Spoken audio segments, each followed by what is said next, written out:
No, I haven't played her before. She's been having such an incredible season, incredible year, and very great player with a lot of fans. Alex Eala had never played Amanda Anisimova before tonight. Anisimova has been having an incredible season, and she is one of the biggest names Alex has faced during this remarkable stretch of 2026. But this is not the same Alex Eala we saw earlier in the season. Just 2 weeks ago, she lifted the biggest title of her career in Washington, and now she has arrived in Cincinnati with confidence, momentum, and a growing reputation as one of the most dangerous young players on the WTA Tour. Amanda Anisimova is a serious opponent. In 2025, she reached the Wimbledon final, putting herself on the biggest stage in women's tennis. In January 2026, she became the American number 1 and climbed to a career-high ranking of world number 3. She is currently ranked inside the top 10 and entered Cincinnati as the 9th seed. In her second-round match, she defeated Zeynep Sonmez 6-2, 6-3, showing exactly why she remains one of the most dangerous players in the draw. She is powerful, aggressive, and experienced in high-pressure matches. But across the net tonight is a player who has spent the last several weeks proving that rankings alone do not tell the whole story. Alex Eala entered Cincinnati ranked world number 20 and seeded 17th. That ranking itself represents a huge step forward.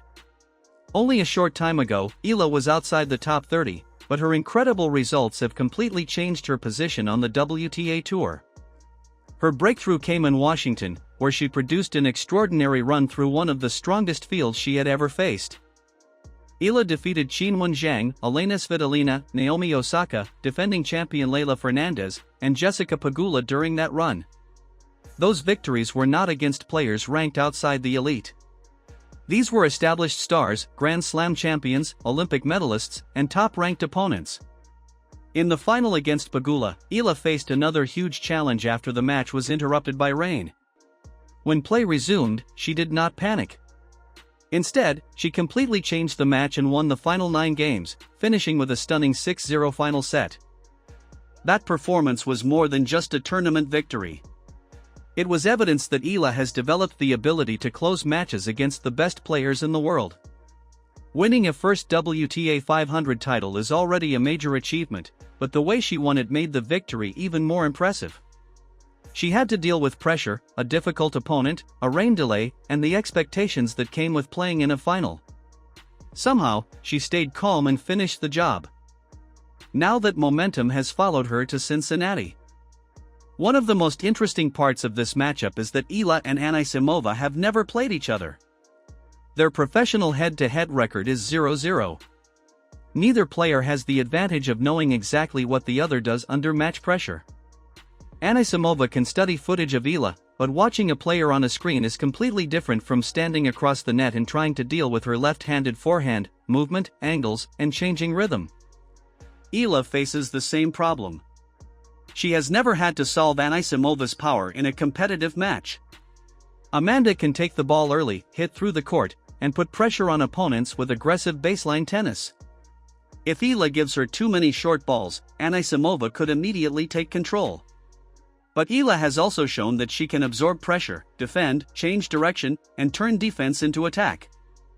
That makes the matchup extremely unpredictable. On paper, Anisimova has the advantage in experience and ranking. She has already played a Wimbledon final and competed against the best players in the world. She also has the benefit of playing in the United States, where the crowd will naturally support the American star. But Eala has something that can be just as powerful: belief. Before the tournament, Eala spoke about momentum and made it clear that momentum is not a guarantee of winning. That mentality is important because she is not simply relying on what happened in Washington. She understands that every new match begins at 0. Her title may have changed the way people look at her, but she still has to perform on the court. And that is exactly what makes her dangerous. During her Washington run, Eala repeatedly defeated players who were expected to beat her.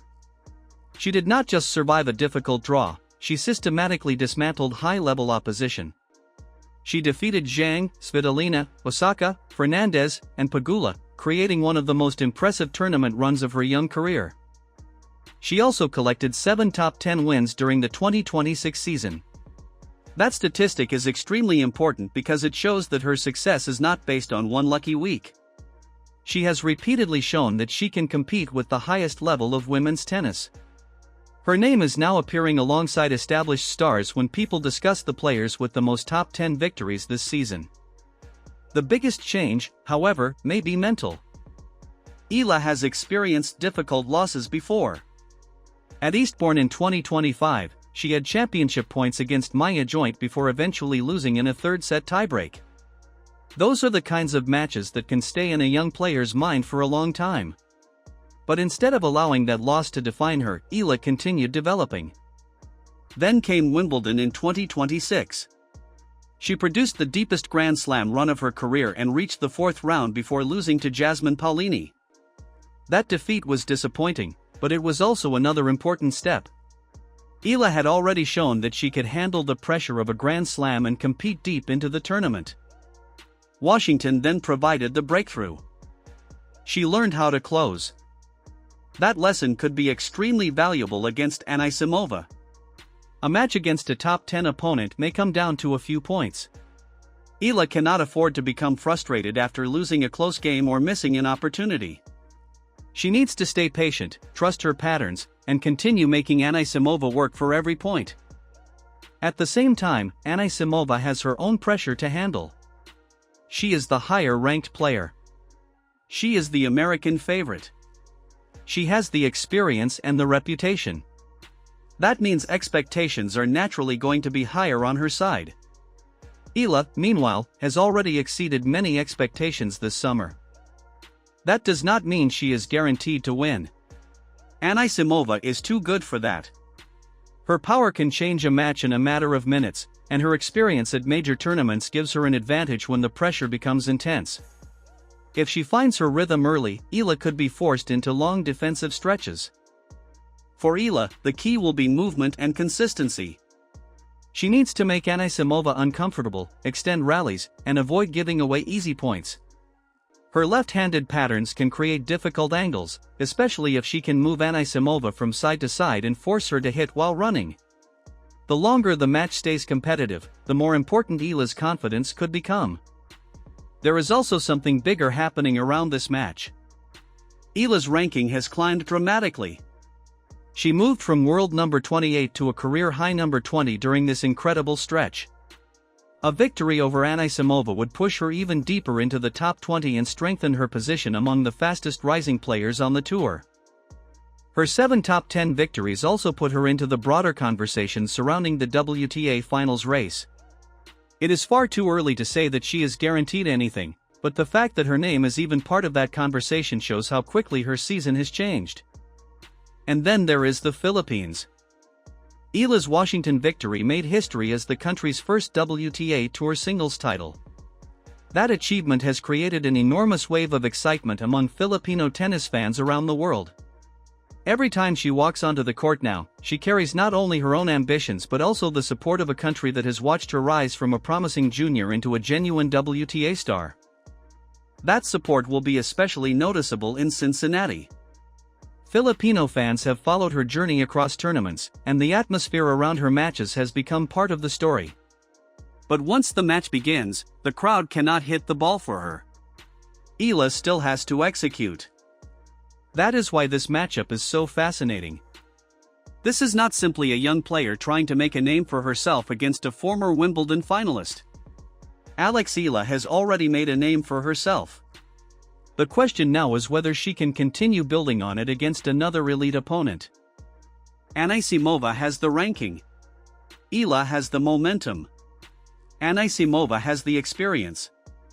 Eala has the confidence of a player who has just beaten some of the best names in tennis. And because they have never played before, neither player knows exactly what will happen once the first few games begin. If Eala wins, it would be another major statement. She would add a top 10 player to an already extraordinary list of victories and prove that her Washington title was not a one-time surprise. If Anisimova wins, it would still be an important test for Eala and another valuable experience against one of the strongest players on tour. But one thing is already clear: Alex Eala's tennis world has changed. A few months ago, the question was whether she could break into the top 30. Now the conversation is about top 20 rankings, top 10 victories, WTA titles, and whether she can challenge the biggest names in women's tennis. That is the real story heading into the Cincinnati showdown. Amanda Anisimova is a legitimate top 10 star, and she deserves every bit of respect. But Alex Eala has earned the right to walk onto this court believing she can win. So now the question belongs to you: can Alex Eala pull off another huge upset against Amanda Anisimova? Drop your prediction in the comments, and let us know who you think will win. And if this is your first Alex Eala video, subscribe and stay with us, because her journey from Cincinnati to the US Open is only getting started.